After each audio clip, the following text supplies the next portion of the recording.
Hey everyone, it's Tiff. Welcome back to my channel and Merry Christmas. Almost Happy New Year as well. Can you guys believe that it's almost end of 2021? Like, where did this year even go? What did I even do? Oh my gosh, I can't even remember anything. But with this year coming to an end, I just feel like I wanted to set some new goals for the new year, and there's a lot of self-improvement and plans that I have for myself, and just wanted to share with you guys, and hopefully it'll be helpful for you guys to set your own goals and maybe be some sort of motivation as well. A lot on my list for this next year, and it's gonna be such a busy year because I'm planning to quit my job. I know I literally just posted an E7 work visa related video about how I got my working visa with my job, but now I'm gonna quit. It's actually been almost 2 years where I've been at my job, and you know, I think it's time to move on, and I wanted to reskill myself for a new career in a whole new industry. Honestly, I'm a bit scared because I don't know if I'll even be good at it. I'm just a little bit second guessing myself recently, even though I'm like set on doing it. But yeah, I'm just gonna stay calm and, you know, take the first step for it. At least try and learn this new skill, because otherwise I probably will never find out how I do. And yeah, that's basically my first resolution, is to quit my job and do a whole new thing with myself. So we'll see how that goes, and I'll probably update you guys in another video about it as I get closer to that stage.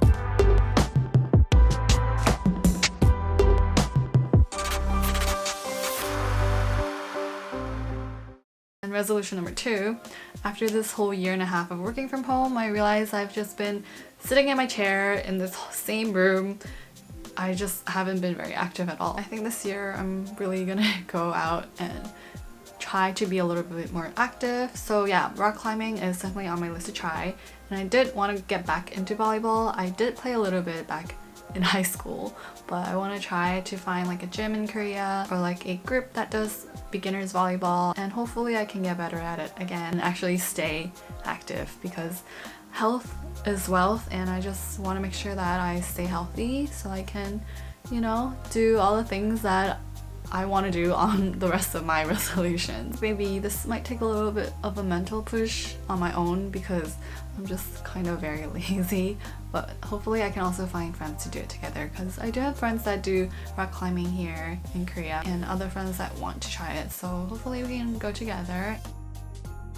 Resolution number 3, I would like to improve my Korean again. I've been stagnant and getting worse, and I know it. Like, even if I'm going to work and using Korean with my coworkers every day, my vocabulary is just the same. Like, I don't learn that many new words, and I just use the same things over and over. I definitely want to try to use more variety of Korean and try to get better, because, you know, I'm living in Korea. I can't just, you know, stay at this baby level.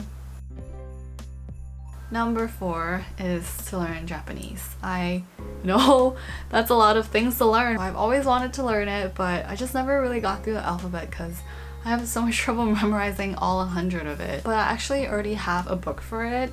I have this book for learning Japanese in Korean.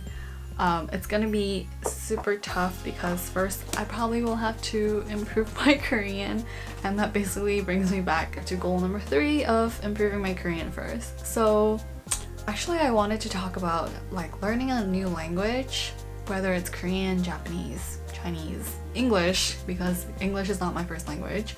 I just want to say anyone can learn a new language, especially if it's something you're interested in. I think, you know, seriously, just go for it. Just take the first step and it'll get better in time. Even if you're like stagnant like me, at least you'll get to a level where you can use it in some situations, and then you'll feel proud of yourself. So I think you should do it if you're interested in learning. I recently saw a video from a YouTuber called Canton, so they focus on Cantonese and Mandarin, and they went and decided to offer free Chinese lessons to people in Texas, and it was just really random, but these Texans, they showed up, you know, they didn't even speak any Chinese, and some people weren't even interested in learning. They were just like dragged by their friends, but they actually did pretty well. I think it was just so super motivating and wholesome, because the fact that they tried and showed up was just a very important first step. So in the same way, I think if you're looking to learn Korean from scratch, there are so many apps and resources out there that are not bank-breaking. It doesn't require you to quit your job and fly to Korea like I did. And if you're looking for maybe some books and materials to start with, I actually want to recommend these from Sue and Carrot's Korean for All.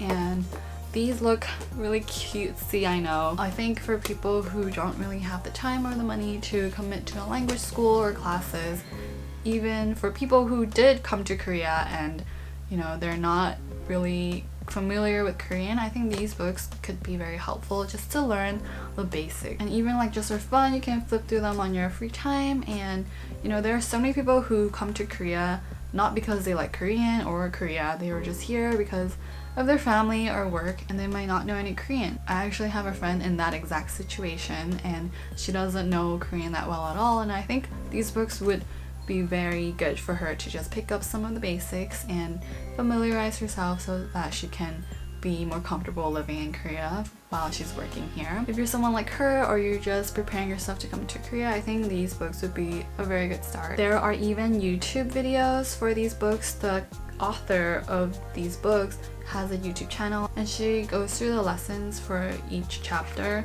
so it would be helpful if you need someone to go through the books with you. And I'll link her channel and videos in the description box. And just to mention, I know I went to an actual language school in Korea, but if you're not in the language school, using the textbooks from those language schools could be a little bit harder because they're aimed for people who are in the classes and having the teacher to go through the lessons and vocabulary and grammar points and activities with them. And with these books, you don't need that because they can be done alone, and a lot of tools are already available online for you through the creators of these books. So I actually have a few more books from them, but I'll talk about them in a bit. I have a discount code for you guys to use too if you guys are interested. Okay, now back to the rest of my New Year's resolutions.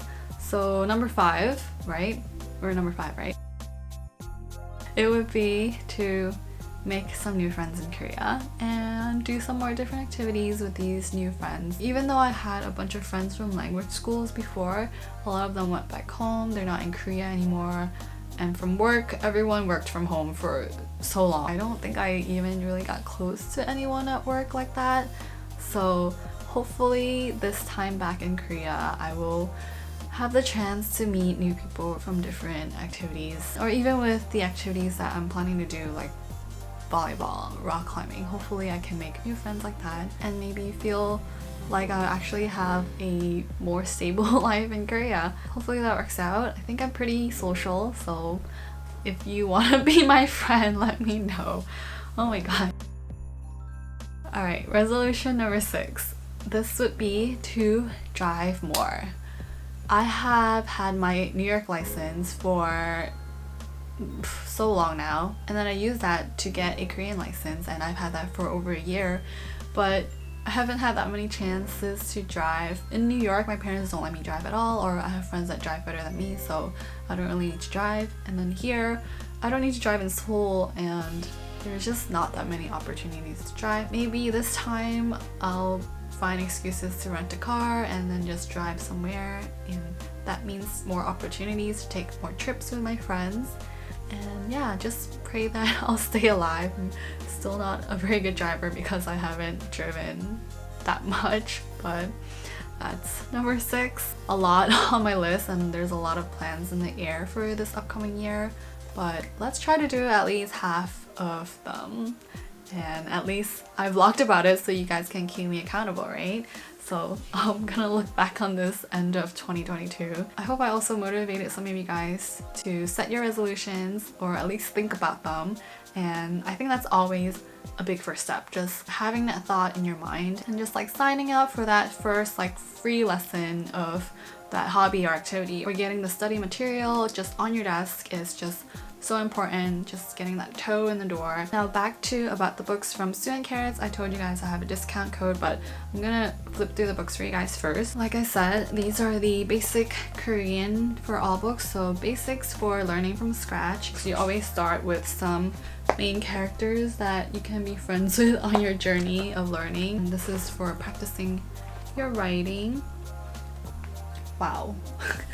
but definitely useful because sometimes my handwriting is still really gross. Next, so this is for pronunciation, and I know it's hard to actually learn to pronounce words when you don't have a teacher or someone like correcting you. The person who made this book, Hoon, he actually makes like videos and reels on Instagram as well, so you can follow through and learn to perfect your pronunciation or improve it. And I also got the vocab challenge. So this I'm very interested in because I really wanted to strengthen my vocab again. So just to show you guys the insight, it's like a new set of vocab for each day, and it's definitely manageable. This is day 1 and then day 2, and it's for practicing writing as well. So you can do like one day you write it once, and then the next day you can learn the new set, write it once, and then go back to day 1 and then practicing it again for like that second row, so you can do it for like 5 days. I think it would be a really good tactic, just like reviewing and refreshing your memory for it. And there's also a grammar challenge. I think for me it'll be good to remind myself of all the grammar that I learned before. There's so much grammar in Korean, like so many similar ones, and it gets really confusing. Definitely a good book to learn new grammar. And then just to supplement these books, there are different flashcards. So they're a set of 3, which is for verb, adjectives, and then 2 different nouns. Very useful when you need to learn something new and memorize it. There are also a lot of free resources from the Sue and Carrots website themselves, so definitely check their website out. Let me know in the comments down below as well if anyone wants me to go through the books and do like a study Korean with me video, and we can go through the books together. And remember to use my discount code, I'll write it over here, and you can get just a small little incentive discount for pushing yourself to get these books to start learning Korean. I hope that was a helpful video just for setting new resolutions for 2022. And once again, Merry Christmas, Happy New Year, and I'll see you guys in 2022. Bye!